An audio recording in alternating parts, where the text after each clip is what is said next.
Здравейте, приятели! Казвам се Ивайло Стратиев и днес ще говорим за паник атаките, така нареченото паническо разстройство. Откъде е тая тема? Преживях смъртта на близък мой приятел, след което отключих паник атаки. Значи започна едно сърцебиене, вдигане на кръвно налягане, болка в гърдите, изтръпване на крайници и така нататък, изсъхване на уста. Веднага направих пълни кръвни изследвания, отидах на кардиолог, казаха ми, че всичко е окей. Оттам уж се поуспокоих, такова, но уви, няма промяна.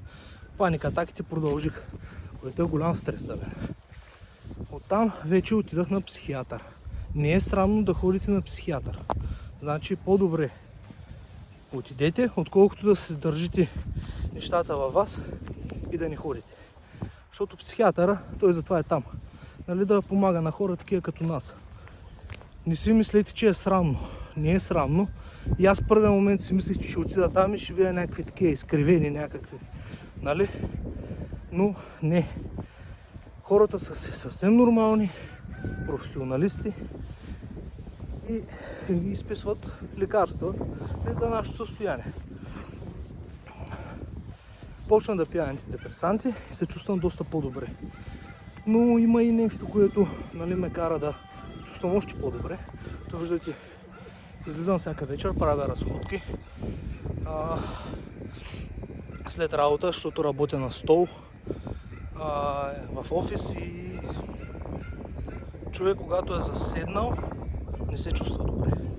Значи това го установих малко по-късно.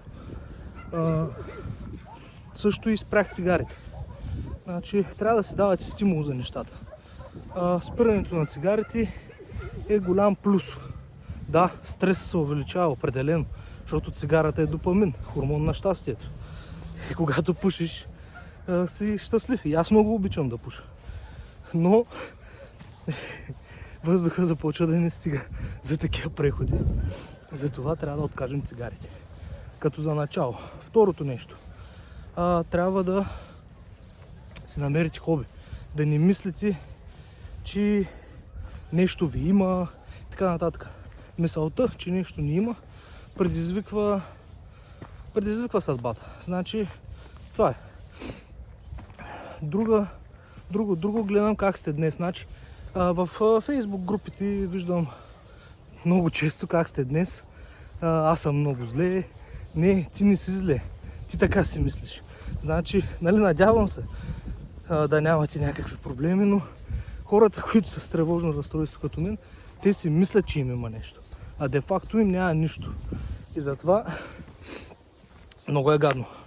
Значи преживях го това нещо и продължавам да го преживявам. Имам от време на време паник атаки, но гледам колкото мога да ги контролирам. Не се успокоявайте по тези групи, където пише как сте днес и много съм зле, а те и другите са зле. Добре, нали? Не съм сам. Няма да ме оставят самичък. Ами не е правилно. Гледайте и си мислите, че сте добре. Това е цялата работа. И ходете на такива места, красиви. Обикаляйте сред природата сами, ако трябва. Ето това сега за мен е моето ново хоби. Да правя влогове. От време на време, да, повечето влогове ще са такива лигави, нали, защото то ми идва отвътре да се лигавя. С приятели и така нататък. Имам вече един клип в YouTube, който може да гледате. Този ще е следващия. Не знам кога ще го кача. Но намерете си хоби.